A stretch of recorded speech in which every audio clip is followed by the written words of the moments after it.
శుభకార్యాలకు పూజార్ల కోసం వెతుకుతున్నారా? పూజారీస్.com లో అతి తక్కువ ధరలకే పూజార్లను ముందే బుక్ చేసుకోండి. వెంటనే కాల్ చేయండి. హలో సుధీర్ చంద్ర గారు. హలో అండి. పిల్లల్లో మనం మార్పులు కనుక చూస్తే అండి రకరకాల మార్పులు వస్తూ ఉన్నాయి. ఎలా అంటే కొంతమంది పిల్లలు చాలా హార్ష్గా వెళ్ళిపోతూ ఉంటారు. అవును. మగ పిల్లలు అంటే ప్యూర్ ప్రెషర్స్ అది ఇది అని చెప్పేసి మనం మాట్లాడుకుంటూ ఉంటాము. దానివల్ల కొంత జరుగుతూ ఉంటుంది. చేసేటువంటి తప్పులు కూడా మనకు అర్థమైపోతూ ఉంటాయి. ఎందుకంటే ఇన్ఫ్లుయెన్స్ తోటి పేరెంట్స్ మీద ఈగోకి వెళ్ళిపోయి ఇచ్చేస్తూ ఉంటారు. ప్రీవియస్ వీడియోలో మనం ఒకటి డిస్కస్ చేసుకున్నాము. ఏంటనంటే పిల్లలు పేరెంట్స్ మీద ఎదురు తిరగడానికి వచ్చేటువంటి కారణాలు ఏంటి అనేది హ్యూజ్ రెస్పాన్స్ వచ్చింది దానికి. అయితే కొంతమంది పిల్లలు అందులో ముఖ్యంగా ఆడపిల్లలు పేరెంట్స్తో సంబంధం లేకుండా ఉండిపోయేంత స్థాయికి వెళ్ళిపోతూ ఉంటారు. ఎలా, ఎందుకు అసలు? ముందుగా ఇక్కడ ఒక విషయం చెప్తాను నాగరాజు గారు.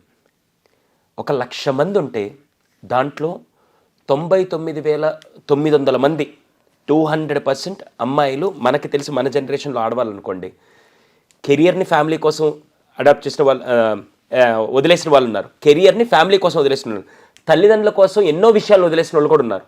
కానీ మిగతా కొంతమంది, నేను చెప్పాను కదా 100 మంది, నేను చెప్పే 99,000 మందిలో 200% they are giving the best.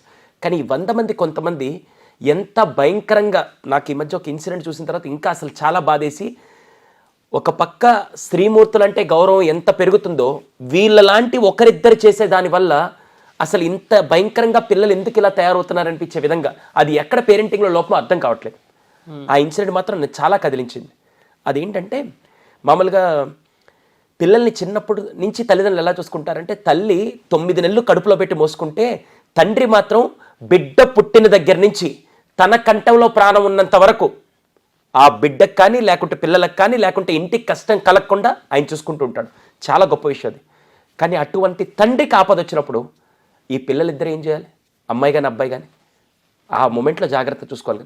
కానీ అలాంటి సందర్భమే one of the worst incident ever in the history of love or parenting అనేది ఈ మధ్య ఒకటి జరిగిందండి. అది with all your permission I want to share that. Sure sir, sure. అసలు అత్యంత బాధాకరం ఏంటంటే, ఏ శత్రువు కూడా అటువంటి చావు రాకూడదని నేను కోరుకుంటున్నాను. ఏ శత్రువుకి, ఎంత పాపాత్ముడికి కూడా అటువంటి చావు రాకూడదని చెప్పి నేను కోరుకుంటున్నాను. ఎంత పెద్ద చావు అంటే, ఒక గవర్నమెంట్ ఉద్యోగస్తుడిగా ఉంటూ కుటుంబమే జీవితం అని చెప్పి కుటుంబం కోసం చూసుకుంటూ, భార్య చనిపోయిన తర్వాత పిల్లలు ఉన్నారన్న ధైర్యంతో అతను బతికేస్తూ అలా ఉంటే, పిల్లలిద్దరు ఇంకొద్ది చదువుకుంటే బాగుంటుంది, మేము ఉన్నత చదువులకు వెళ్తామంటే వాళ్ళని హైయర్ ఎడ్యుకేషన్ పంపించి అక్కడే వాళ్ళు పెళ్లి చేసుకొని అక్కడే సెటిల్ అయిపోతే, ఈయన రిటైర్ అయిపోయిన తర్వాత కూడా పిల్లలు వస్తారులే అనే నమ్మకంతో అలా ఉంటే, కొన్ని రోజులకి ఆరోగ్యం క్షీణించి ఎవరికి ఫోన్ చేయాలో తెలియక తన స్నేహితుడికి ఫోన్ చేస్తే, నేరుగా అతను వచ్చి హాస్పిటల్లో తీసుకెళ్ళి అడ్మిట్ చేసిన తర్వాత డాక్టర్స్ ఏం చెప్పారంటే, ఇతని ట్రీట్మెంట్ ఇవ్వాలంటే సార్ ఇవ్వండి అని చెప్పి అతని దగ్గర ఉండే పెన్షన్ డబ్బులతో, వేరే వాళ్ళ సపోర్ట్ ఏం తీసుకోకుండా అతని పెన్షన్ డబ్బులు తీసుకొని వాళ్ళు ట్రీట్మెంట్ చేస్తూ ఉన్నారు. అంతా అయిపోయింది. కొన్ని రోజులు సెట్ అయిన తర్వాత ఇంకా ఇతను హాస్పిటల్ అవసరం లేదని మీరు ఇంటికి తీసుకెళ్ళొచ్చు అంటే, ఇంటికి తీసుకెళ్ళి ఇతను చూసుకునే వాళ్ళు ఎవ్వరు లేరని చెప్పి ఇదే స్నేహితుడు వాళ్ళ తెలిసిన ఒక హోటల్ యొక్క మేనేజర్ ఉంటే ఆయనకి ఫోన్ చేసి, ఈ పెద్ద ఆయన మీ దగ్గర పెడతాను, ఆయన లేసి ఆయన పనులు అన్నీ చేసుకుంటాడు, భోజనం మాత్రం తీసుకొచ్చే విధంగా ఆయన కేర్ టేకర్ ఒక్కడు చూసుకోండి, మీకు కావాలంటే దాన్ని డబ్బులు ఇస్తానంటే, సరే మేనేజర్ మనకు తెలిసినోడే కదని చెప్పి మనవాడని చెప్పి ఒప్పుకున్నాడు.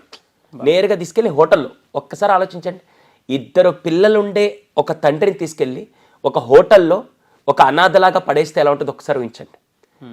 రోజు ఆయన లేచి ఆయన పాటికి ఆయన పనులు చేసుకుంటే, వాళ్ళు హోటల్ వాళ్ళు ఏ భోజనం తెచ్చితే ఆ భోజనం తింటూ ఆ హోటల్లో ఉండిపోయాడు, అలాగే అక్కడ పే చేస్తూ.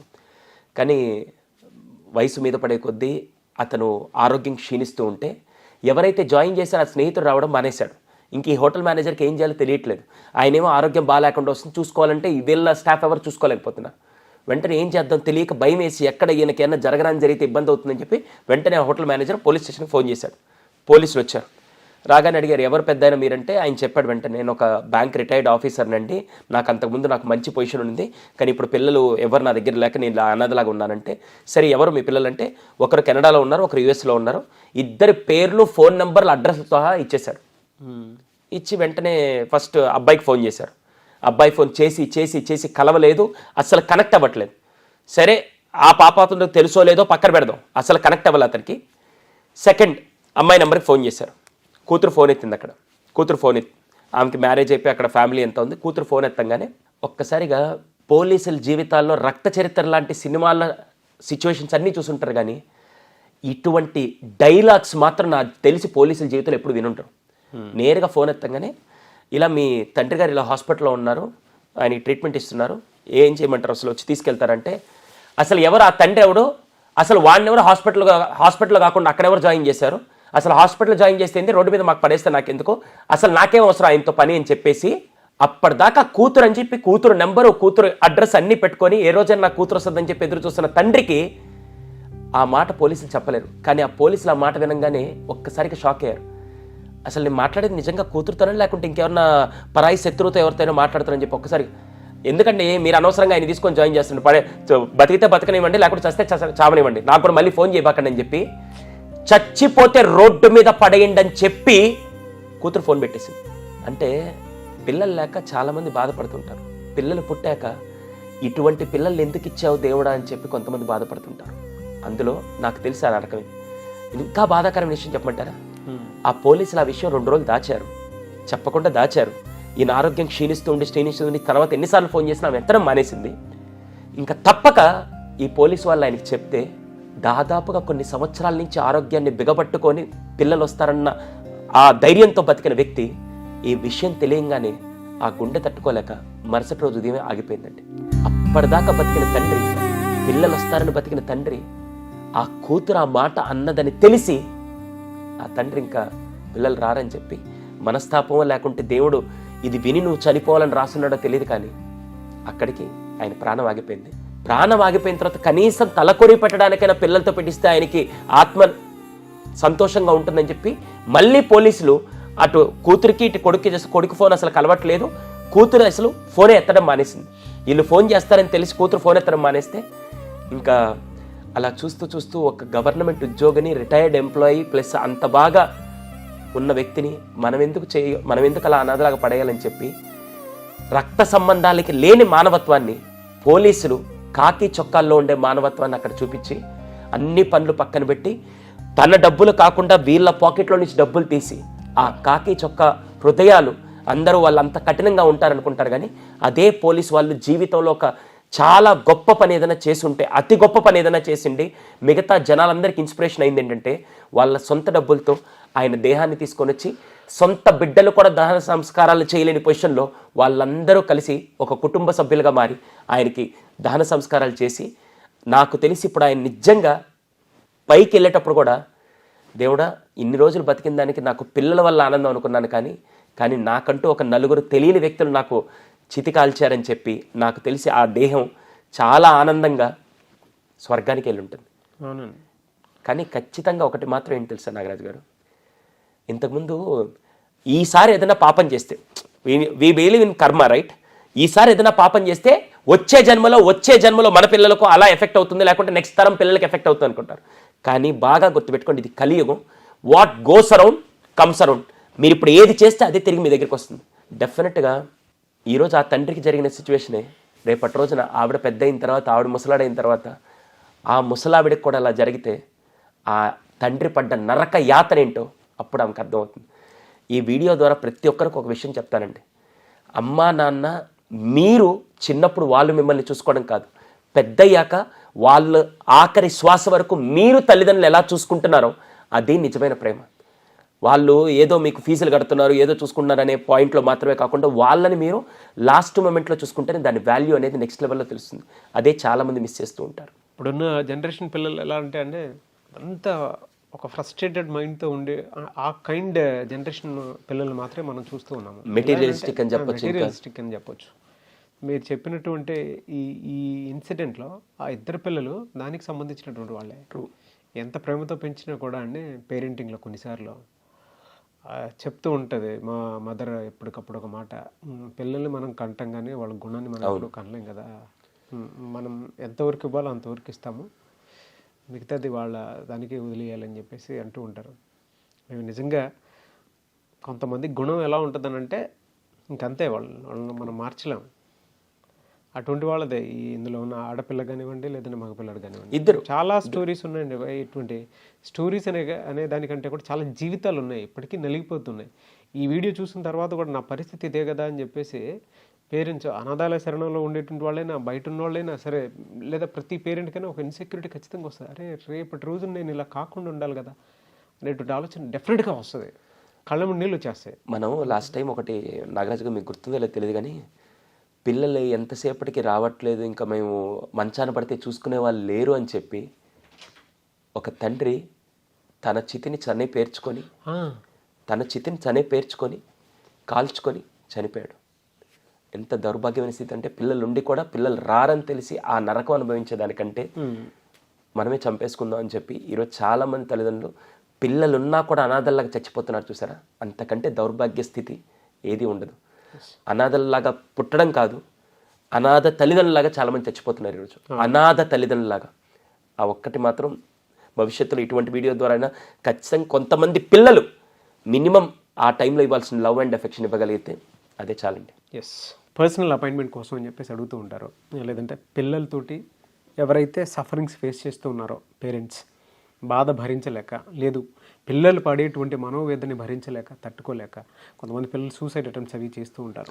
అటువంటి వాళ్ళు ఉండరు. మీలాంటి ఎక్స్పర్ట్స్ని అప్రోచ్ అవ్వాలనుకుంటారు. ఎందుకంటే తెలుగు రాష్ట్రాల్లో సుధీర్ సాండ్రా అంటే ఈజ్ ఒక్కొక్క హ్యూజ్ రెస్పెక్ట్. అండ్ దాంతోపాటు పిల్లల సైకాలజీకి సంబంధించి ఏదైనా ఉన్నారు అని అంటే మీ స్కూల్ దగ్గరకు వచ్చేస్తారు, అంటే మీ ఎక్స్పర్ట్ టీమ్ దగ్గరకు వచ్చేస్తారు. అందుకే అంటున్నాను, మిమ్మల్ని అప్రోచ్ అవ్వాలంటే ప్రాసెస్ ఏంటి? ఇక్కడ ఒక చిన్న విషయం నాగరాజు గారు, నేను ట్రైనింగ్స్ పిల్లలకి పెద్దలకి అందరికి ఇస్తూ ఇప్పుడు రిక్వైర్మెంట్ మార్కెట్లో నా గురించి చాలా ఉంది. నా గురించి అంటే నేను కాదు, సైకాలజిస్ట్ డిమాండ్ చాలా ఎక్కువ ఉంది.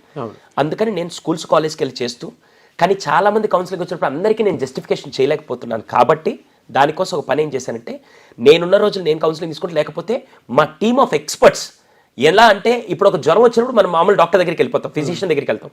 కానీ హార్ట్కి ఏదైనా సమస్య వచ్చినప్పుడు మనం ఒక కార్డియాలజిస్ట్ దగ్గరికి వెళ్తాం, ఎందుకంటే దీని ఎక్స్పర్ట్ ఆయన కాబట్టి. అలాగే నా దగ్గర మన అసోసియేషన్లో మన దగ్గర చాలామంది టీం, ఆటిజం కానీ, ADHD కానీ, అడల్ట్ కేసెస్ కానీ, పిల్లలు చదవట్లేదు లేకుంటే వాళ్ళ కాన్సన్ట్రేషన్, ఇవన్నీ కలిపి మన దగ్గర టీమ్ ఆఫ్ సైకాలజిస్టులు ఉన్నారు. మన కౌన్సిలింగ్ సెంటర్లోనే వాళ్ళందరూ ఉంటారు.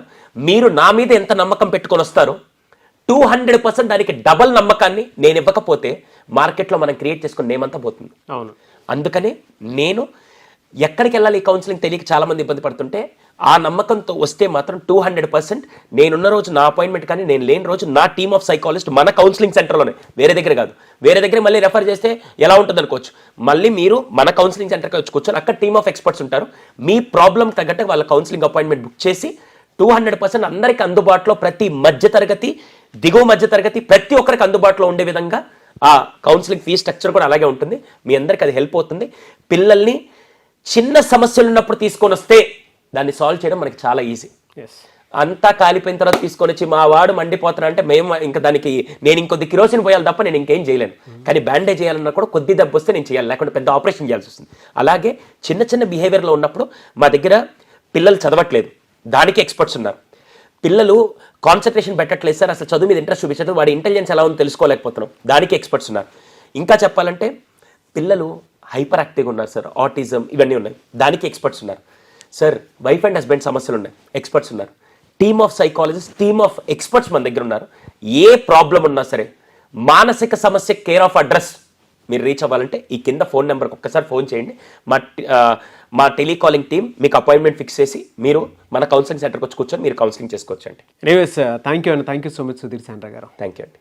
చూసారు కదండి వీడియో. ఈ వీడియోపై మీ అభిప్రాయం కమెంట్ బాక్స్లో పోస్ట్ చేయండి. అండ్ ముఖ్యంగా మీరు కనుక మీ పిల్లల విషయంలో ఏదైనా పొరపాట్లు జరుగుతూ ఉన్నా, లేదు మీ పిల్లలే పొరపాట్లు చేస్తూ ఉన్నా, మీ పిల్లల విషయంలో మీరు పొరపాట్లు చేస్తూ ఉన్నా, లేదు బయట వాళ్ళ నుంచి పొరపాట్లు జరుగుతూ ఉన్నా కూడా, సో పిల్లలు పాడే అవకాశం ఉంటుంది. కాబట్టి మా పిల్లలు చేంజెస్ వచ్చింది, దీన్ని ఎలా అన్నా సరే అనుగుణంగా మార్చుకోవాలనుకుంటున్నాము, ఒక్కొక్క ఎథికల్ అండ్ మోరల్ ఫామ్లోకి పిల్లల్ని తీసుకువెళ్ళాలనుకుంటున్నాము, లేదు ADHD, ఆటిజం అటువంటి వాటితో బాధపడుతున్నారు అనుకున్నటువంటి వాళ్ళైనా సరే, సో ప్రాపర్ థెరపీతోటి ముందుకెళ్ళాలి అనుకుంటే, సైకాలజిస్ట్లో హెల్ప్ తీసుకోవాలి అనుకుంటే స్క్రీన్ మీద మీకు కాంటాక్ట్ నెంబర్ కనిపిస్తుంది. సో సుధీర్ సాండ్రా గారి టీమ్ ఆఫ్ ఎక్స్పర్ట్స్ ఉన్నారు, వాళ్ళతోటి కూడా మీరు ట్రావెల్ అయ్యి ముందుకెళ్ళొచ్చు. సో మీరు కనుక ఏదైనా ప్రాబ్లమ్స్ ఫేస్ చేస్తుంటే స్క్రీన్ మీద కనిపిస్తున్న number call or message WhatsApp చేసి వెంటనే ఎన్రోల్ చేసుకోండి. ఈ వీడియో లైక్ చేయండి, షేర్ మాత్రం తప్పకుండా చేయండి. ఇలాంటి మరిన్ని వీడియోస్ కోసం మా ఛానల్ ఫాలో అవ్వండి. Thank you.